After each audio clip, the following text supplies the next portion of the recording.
Muy buenas tardes, estimados amigos. Primero que nada, ¿se oye bien en todos los rincones? Sí. Bárbaro, me alegra. Podemos hacer esto de dos maneras, si quieren. La podemos hacer interactiva, en la cual yo hablo y ustedes me interrumpen todas las veces que quieran. O la podemos hacer que yo les doy un pantallazo de los temas que pueden ser interesantes y dejamos 5 minutos para preguntas. Y si ven que no hay necesidad de las preguntas, nos vamos a tomar el café. Y si hay espacio para las preguntas, si alguno me hace alguna pregunta y como suele pasar no la contesto, voy a hacer como Jaimito cuando la maestra le pregunta quién descubrió América y le dice, a ver, déjeme ver, déjeme anotar, mañana hablo con mi asesor y pasado mañana le traigo la respuesta. O sea, con esto lo que le quiero decir es que lo que yo voy a tratar de darles hoy es una realidad que puede ser dolorosa para algunos sectores, que va a comprender algunos tópicos generales de lo que es el mundo, hacia dónde entendemos nosotros y lo que me comenta la gente que está, cuál puede ser el futuro de la industria o cómo viene la situación en el país. A estos datos que yo les voy a dar ahora, lamentablemente se agregan los datos de ayer. Los datos de ayer muestran un diciembre muy malo, niveles de industria prácticamente similares al 2005-2004, con una diferencia muy grande en cuanto es la capacidad de que las empresas durante 15 años se generó en teoría un boom, que muchos se lo atribuían a un éxito de un gobierno y no era así, era porque Uruguay, igual que todo el resto de América Latina, se vio beneficiado por el crecimiento básicamente de sus materias primas, sus commodities y sus productos. O sea, acá no hay nada de magia. La magia se termina cuando se acaban los buenos precios y cuando se acaba el viento. Arrancamos con la presentación. Vamos a hablar de la importancia de la industria a nivel nacional, dentro de lo que le corresponde hoy a la industria. Obviamente, dentro de lo que es el Producto Interno Bruto y la correlación del desarrollo del PIB humano es importante. La industria, no hay ninguna duda que es la generadora de los mejores puestos de trabajo, es la que generalmente precisa mayor innovación. Aclaro que hoy en día, en el mundo moderno, cuando yo me refiero a industria, estoy hablando también de la agroindustria, que es clave para el Uruguay.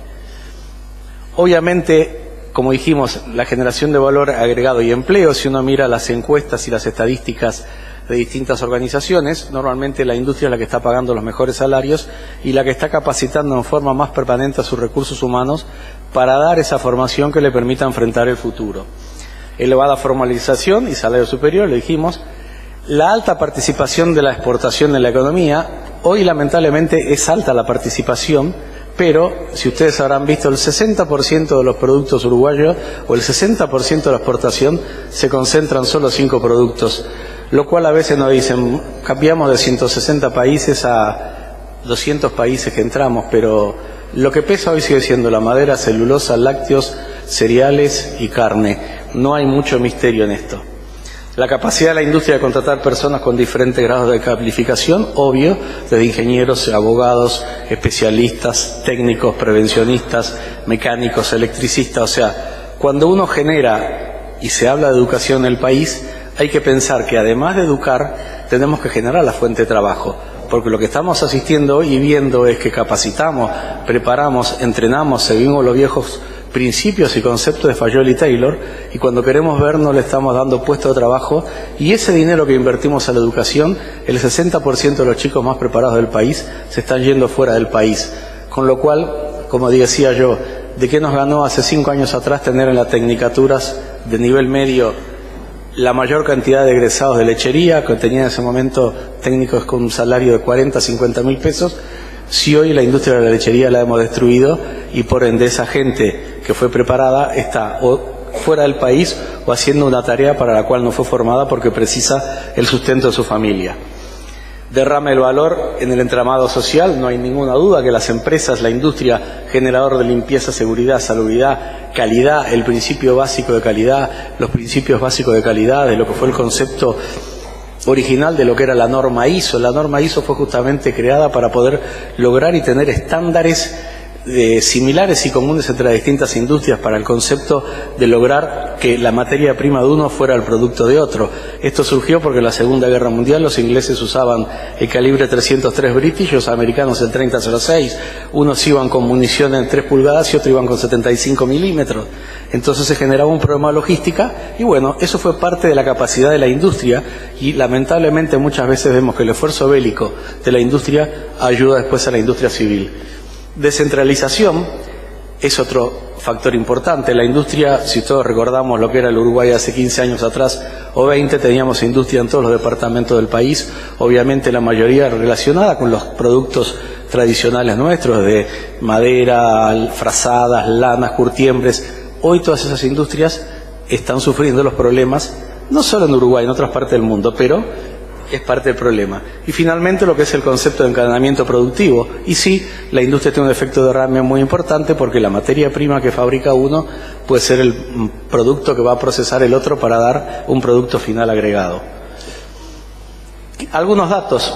Representamos el 12% del PIB, el 26% del PBI empresarial, el 73% de las exportaciones de bienes, esto es, las exportaciones que tienen más valor agregado, la genera justamente la industria. Generamos el 11% del empleo. En el Uruguay se calcula que la industria llegó a tener 330.000 personas. Hoy lamentablemente estamos en 265, 270.000, según como se lo mire. Y el 13% del empleo del sector privado. Todos sabemos que el sector privado tiene una importancia muy importante, sobre todo en la formación y capacitación de los recursos. La industria, sobre un PIB del Uruguay del orden de los 50 billones de dólares, genera 13.500 millones. La exportación de la industria y agroindustria, repito el concepto, prácticamente cerca de 6.500 millones. Hay hoy en el orden de las 16.300 empresas. El 83% de este espectro de las empresas son pequeñas y medianas empresas. Hace 5 años atrás estábamos pisando casi las 20.000 empresas, con lo cual está dando una pauta también de a dónde estamos llegando.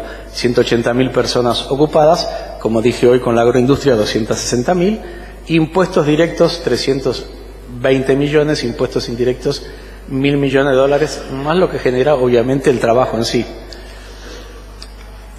Destacados de la coyuntura económica, ¿cómo está formado el PBI empresarial? Industria manufacturera 26%, comercio y reparaciones 25%, agropecuario y forestal 13%, intermediación financiera 13%, construcción 10%, transporte 9%, hoteles y restaurantes. Estamos hablando del concepto de PIB empresarial. Este es un dato preocupante. Acá vemos la evolución de la inversión, que es la formación bruta del capital fijo en porcentaje sobre el PIB.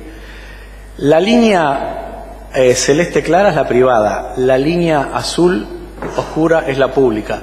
Vemos que del gran pico que empezamos a tener hasta llegar al 2011 con porcentajes del 15%, hoy hemos bajado a valores mínimos y no traje la del 2018 que lo vamos a ver ahora porque nos da lástima. Después, otro factor que contribuye a los problemas que tiene la industria, y ya no solo la industria, todo el país, es lo que se llama la evolución del tipo de cambio real. Vemos que el tipo de cambio real ha venido sobre la línea media experimentando permanentemente una caída. Somos conscientes que la única herramienta para gestionar un buen país, una buena riqueza, un buen apoyo a la exportación, mejorar la competitividad, no es solo el tipo de cambio. El tipo de cambio, los costos energéticos, los costos que traslada el Estado a las empresas. Pero hoy en día, en un país que tiene prácticamente atado todas sus variables de los costos principales o del gasto del Estado, el tipo de cambio sería una herramienta que permitiría ayudar a mejorar un poco la competitividad del país.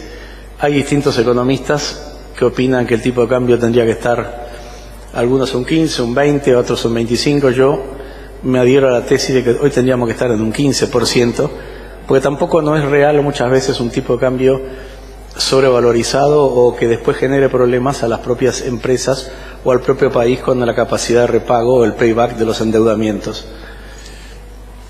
Este es otro dato preocupante. ¿Por qué cae el empleo? Porque las empresas tienen productos o costos transables y no transables. Los costos de la energía, yo tengo que tomarlos, no los puedo cambiar porque el Estado me obliga a tomar una energía cara e ineficiente. los costos impositivos, el Estado me hace cambio de reglas de juego, ha hecho una serie de reformas, los cuales resultan más onerosos a las empresas. Las materias primas, como es un commodity, bueno, si suben, suben, si bajan, bajan, pero también le van en la misma proporción de los mismos agentes productivos que estén generando el mismo producto. Con lo cual, ¿cuál es la variable que tienen las empresas hoy para ajustar su capacidad de competir y no cerrar? El empleo. Y aquí vemos cómo el empleo, la tasa de empleo, a medida que el índice medio salario real crece, sin tener en contrapartida los conceptos de productividad asociados que deberían ser claves para permitir que el salario crezca en la medida que crezca la productividad y la competitividad de las empresas, esto está generando una pérdida permanente de puestos de trabajo. ¿Qué influye en todo esto? Algunas estadísticas, promedio 2018, energía industrial en media tensión. Todos sabemos que si alimentamos 60, 130 mil voltios es distinto, como pueden ser las grandes metalúrgicas, pero lo que es la media tensión, Argentina, Brasil, Uruguay, estamos caros. El precio del full oil no es muy relevante hoy, pero en muchas industrias todavía sigue siendo. Argentina, Brasil, Uruguay prácticamente el doble. Y recordemos que el full oil es un subcomponente del fraccionamiento de los petróleos que usa Uruguay, o sea que se debería ser entregado al aparato productivo uruguayo, del mismo modo que hoy vemos que exportamos energía eléctrica prácticamente el 50% en algunos días, se la estamos regalando a los brasileños, a los argentinos, en lugar de darle la posibilidad a las empresas uruguayas que usen esa energía, máxime teniendo en cuenta que nuestra energía hoy es de matriz totalmente, casi toda renovable. Hoy tenemos agua, viento. Hemos propuesto la idea de que todos los meses, de acuerdo al valor de incidencia de esa energía que se genere, que automáticamente a todo el mundo, a agroindustria, comercio, servicio y domicilio, se aplique un factor de corrección que implique, bueno, este mes la energía hidráulica y la energía eólica, la energía térmica, la energía solar, térmica me refiero producida con medios renovables, bueno, se aplica un 2, un 3, un 4% de acuerdo a la carga de la matriz energética. Eso estimularía la producción. No sería una garantía permanente, pero bueno, todas las empresas sabrían, todos los hogares sabrían, todos los comercios sabrían que mes a mes se está jugando con reglas de juego clara y con reglas de mercado. Si sube, sube, si baja, baja. Los precios del gas, también no hay ninguna duda. Los precios del combustible. Recordemos que también la incidencia de los costos del país van por los costos de distribución. Cuando todas las empresas, que Uruguay es un país macrocefálico, o sea, la mayoría de su industria está concentrada o su distribución está concentrada en Montevideo y tiene que hacer la distribución para los 18 restantes departamentos, los precios del gasoil y los precios de la nafta influyen muchísimo en la llegada de esos productos para que sean competitivos. Máxime que no tenemos un sistema ferroviario o un sistema eficiente de cargas, porque también lo vamos a ver, Uruguay venía invirtiendo hasta el 2002-2003 1,2, 1,3 puntos del PBI sobre obras de infraestructura, y en los últimos 15 años ha invertido el 0,6 de promedio sobre obras de infraestructura. Esto da más o menos 10.000 millones de dólares que se dejaron de invertir en 15 años. Imaginemos con 10.000 millones de dólares cómo estarían las carreteras de Uruguay y los caminos, y creo que eso también ayudaría a mejorar nuestra capacidad competitiva. Evaluación de los empresarios respecto al comportamiento resultado de las pequeñas empresas. Vemos el saldo neto, estamos 21% abajo. La perspectiva que veníamos teniendo viene cayendo. Normalmente en una actividad industrial del 100% de las empresas, que a veces nos dicen, bueno, pero hay gente que gana guita, por supuesto, perdón la expresión. Normalmente del 100% de las empresas, históricamente en Uruguay, los registros que lleva la Cámara de Industria muestran que el 33% de las empresas estaban bien o muy bien. El 33% de las empresas estaban bien o en punto de equilibrio. Y un 33% de las empresas son el jaimito de la clase. O sea, siempre hay empresas que están con problemas. Por algo existe justamente el mundo es dinámico, no es estático. Hay empresas que crecen, nacen, se transforman, se expanden. Y hay empresas que desaparecen porque cambios culturales, cambios generacionales o cambios técnicos. Hoy en el Uruguay el 70% del aparato productivo está en la línea de mal o apenas conservándose, y solamente un 30% de las empresas están generando la riqueza. Aquí vemos también la evolución del núcleo de la producción industrial. Viene, lamentablemente, 2018 también viene cayendo. En 2017 observamos una leve recuperación, pero siempre por debajo del 2011, y en 2018 la proyección estamos prácticamente 2016, yo diría que estamos hoy a la línea del 2015, no lo tenemos este dato porque acaba de cerrar ahora.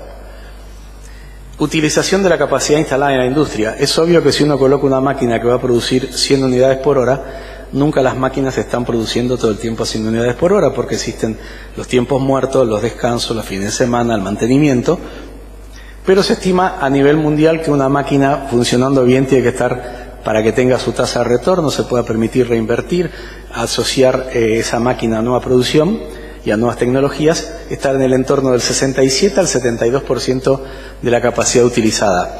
Si se va por arriba, que las máquinas pueden dar, se corre el riesgo también de que la maquinaria se rompa ante el tiempo previsto, con lo cual el exceso o la capacidad de producción extra que puede tener una empresa después se transforma en un sobrecosto porque no generó la capacidad de reponer. Al 2017 estamos en el 63, a fin del 2018 nos ubicamos en el 61, los registros más bajos de que se lleva anotación de estos valores en la Cámara de Industria. Y hoy me pasaron el dato que estamos en el 60. Acá la misma historia, evolución del salario y empleo en la industria. Fíjese que cuanto el índice personal ocupado, cuanto más sube el índice de salario medio real, más cae el personal ocupado, y estamos asistiendo en los últimos 3 años sistemáticamente a una caída y una pérdida total de puestos de trabajo, que de repente no pesan tanto en las estadísticas que da el gobierno, porque muchas de esas empresas, después la gente consigue el trabajo, pero no consigue el trabajo para el cual fue formado, sino que consigue el trabajo para el cual la oportunidad consigue. ¿Qué quiere decir esto? Y de repente un buen mecánico tiene que trabajar de guardia de seguridad, con todo el respeto que merece el trabajo de guardia de seguridad, pero no es la tarea para la cual la persona fue entrenada, preparada o capacitada. La variación del empleo interanual, acá también lo podemos ver. Empezamos a contraernos en el 2012 y estamos con un descenso del 17 en el periodo 2012-2017. Estimamos que en el 2018 vamos a estar más bajo, y solamente en este año se perdieron, en este tiempo, 18.000 puestos de trabajo en lo que es la parte industrial. 2018, con los datos de ayer, se profundizó lamentablemente más. Otro tema que preocupa es la evolución de la productividad y rentabilidad. Muchos de ustedes tal vez sean empresarios, como fuimos nosotros, y todos recordamos que hace 10 años el rendimiento por hora, por como se quiera evaluar, por los funcionarios o el número de piezas producidas, de acuerdo a la cantidad de recursos humanos que había, la cantidad de horas, era importante o razonable. Hoy permanentemente venimos asistiendo a una caída sistemática de la productividad. Esto es, la gente trabaja menos y la gente rinde menos. Y parte de esto se debe a los problemas de la rigidez laboral, la parte de los convenios y la presión desmedida y totalmente fuera de lugar de los sindicatos. Otro dato que preocupa, cualquier empresa, yo ya la otra vez dije, las empresas no vienen acá a dar empleo, vienen a dar trabajo. Cuando una empresa viene a invertir, busca su tasa de retorno. La tasa de retorno, según el tipo de producto que sea, una central hidroeléctrica con una EBITDA de un 6% y una tasa de una vida útil de 40 años es razonable. Un producto que su inversión puede sufrir un desfasaje tecnológico en 5 años y tiene que trabajar con una EBITDA de un 18, 20, 22% para poder acompasar la renovación de sus equipos. Vemos que el promedio de la industria está en el 12-10%, con lo cual había capacidad de generar utilidad, pagar a los accionistas, pagar impuestos y tener la capacidad de reinvertir, porque uno reinvierte en la medida que tiene un flujo de fondos que le permita pagar. Recordemos lo que dijo Keynes: a debt until repaid, not a debt, is a gift. O sea, el problema no es la capacidad de endeudarse, sino la capacidad de repago. Hoy vemos que estamos, en los últimos datos de la Cámara, las empresas están trabajando en muchos casos con el 6% de utilidad. Y como costo de oportunidad del dinero e invertir dinero en una actividad productiva en un país complicado, 6% no resulta atractivo. Por eso la famosa IED, o sea, inversión extranjera directa, vemos que pasamos del 2,5-3 del PBI al 0,8 en estos momentos. Principales desafíos. Acá le voy a hacer algunos comentarios. ¿Qué dice ya un visionario? Alvin Toffler dijo en 1900, la década del 80, los analfabetos del siglo XXI no serán aquellos que no sepan leer y escribir, sino aquellos que no sepan aprender, desaprender y reaprender. El mundo es totalmente dinámico, el mundo dejó de ser estático y la velocidad con que gira el mundo hoy es asombrosa, sobre todo a nivel de lo que es el concepto de industria y la capacitación. Después nos dicen, otra pregunta que nos hacemos, ¿es el PBI una verdadera herramienta para medir riqueza de un país? Ustedes saben que el PBI lo inventó un judío ruso, Simon Kuznets, en 1917, y bueno, obviamente lo puso como una herramienta para medir la suma de los bienes y servicios totales producidos por un país. El propio Simon Kuznets, después de la crisis del 29, en el Parlamento americano se presentó y dijo que no era una buena unidad el PBI como una medida de la riqueza de un país, porque Estados Unidos había asistido a un desplome muy grande, el país estaba creciendo, pero no necesariamente el PBI se estaba repartiendo en la manera que debía ser como una herramienta de evaluar la capacidad de los países. Lo volvió a reiterar en el Parlamento americano, creo que fue en 1962, Estados Unidos ya había salido de la Segunda Guerra Mundial y se estaba transformando y erigiendo una de las principales economías del mundo. Volvió a existir ese tema. Recordemos que Simon Kuznets fue Premio Nobel de Economía. Otro Premio Nobel de Economía, Joseph Stiglitz, todos lo conocen, dijo en 1984, creo que fue en el Parlamento americano, que Estados Unidos tenía el PIB más alto en la historia del mundo y que tampoco no se estaba viendo en la repartición de la riqueza del pueblo americano. Y puso un ejemplo de un país, no me acuerdo si era Yemen, que tenía un PIB de 100.000 millones de dólares, 10 millones de habitantes, con lo cual la riqueza aparente eran 100.000 dólares por habitante, pero 9.900.000 comían arena y 100.000 se llevaban la riqueza.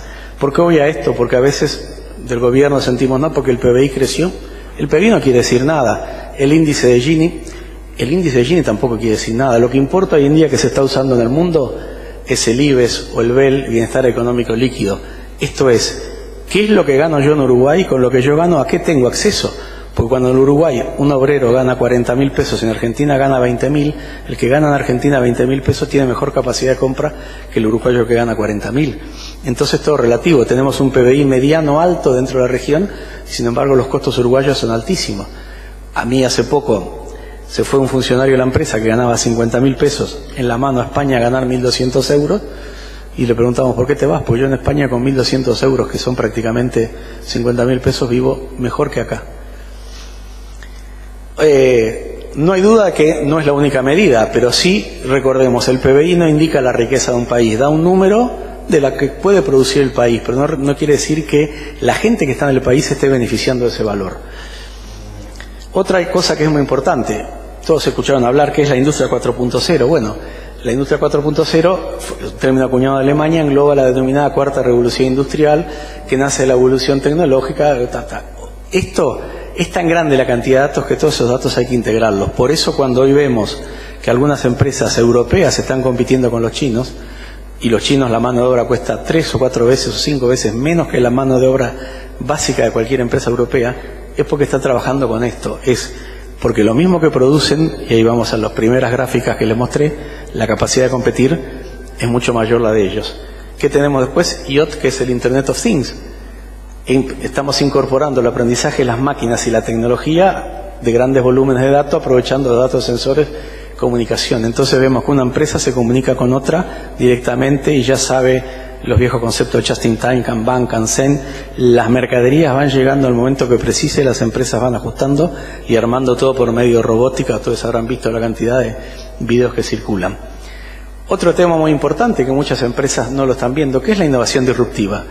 La innovación disruptiva la estudió un americano, Christian Clayton, en Harvard en 1999, y dijo que mucha gente no se da cuenta de que está sufriendo cambios y si no ajustan o ayornan sus empresas a ese procedimiento van a tener problemas. Ejemplo, les traje para que todos ustedes lo conocen: telefonía fija con telefonía móvil, prensa escrita, internet, válvulas, besos con transistores, las máquinas de vapor, que prácticamente fueron las primeras que dieron origen a la innovación disruptiva, y dijeron, no puede haber una cavadora que no trabaje con poleas, imposible, jamás se va a dominar la fuerza hidráulica. Esto me hace acordar que los ingleses agarraron un abejorro, lo estudiaron, hicieron pruebas en el túnel del viento y demostraron que físicamente es imposible que un abejorro en relación al tamaño y peso del cuerpo y tamaño de las alas pueda volar, pero como el abejorro no sabe nada de física, vuela. Las máquinas de vapor fueron aplastadas por las máquinas hidráulicas. La fotografía tradicional y la digital. Lo curioso es que el que inventó la fotografía digital fue el primero en fundirse, que fue Kodak. Kodak tuvo el error de largarlo 10 años antes de lo que el mundo lo precisó y no entendió que era el mecanismo. Dijo, ¿quién va a querer una cosa que es un chip? La gente le gusta el papel, revelar. Bueno, Kodak fue uno de los que pegó. Laptop con las tablets, vehículos con combustibles fósiles y los vehículos eléctricos. No hay duda de que el mundo hoy va eléctrico. No sé si nosotros, pero nuestros hijos seguro van a estar enchufando el auto todas las noches y nos van a prestar el auto eléctrico a nosotros. Las tiendas tradicionales contra Amazon no hay mucho para... Y después otro dato que se dice, falta de empleo a nivel mundial. Cuando escuchamos decir, no, el mundo está mal, los opresores, los capitalistas, los latifundistas. Jamás en la historia de la humanidad, señores, bajó tanto la pobreza como ahora. Nunca en la historia de la humanidad tenemos menos pobres como ahora. Lo pueden ver acá en este gráfico de World Income Distribution, desde 1820. Prácticamente hoy solamente lo que existe el concepto de pobreza, no el que manejamos nosotros, en el mundo no llega al 8%. Es mucha gente, sí, sobre 8.000 millones de personas es mucho. Pero cada día se está bajando más y la pobreza.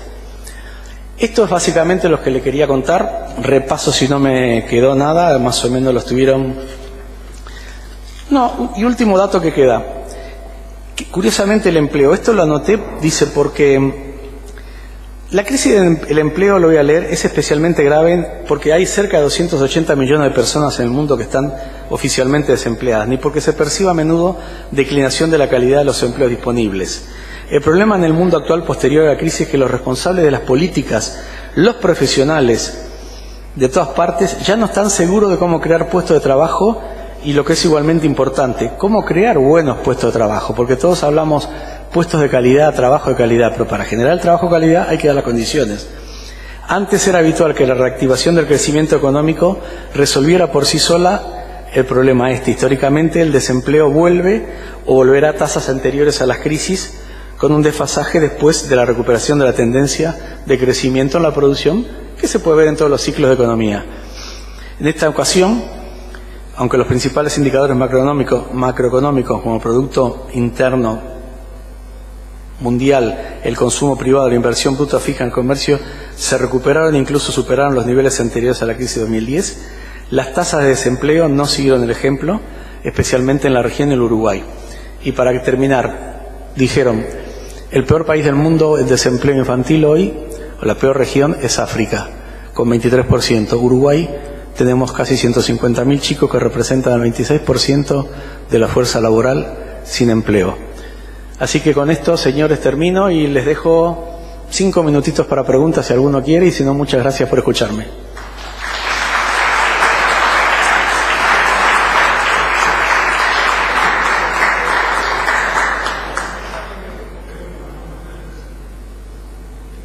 ¿No hay preguntas? Lo dejamos con el cafecito.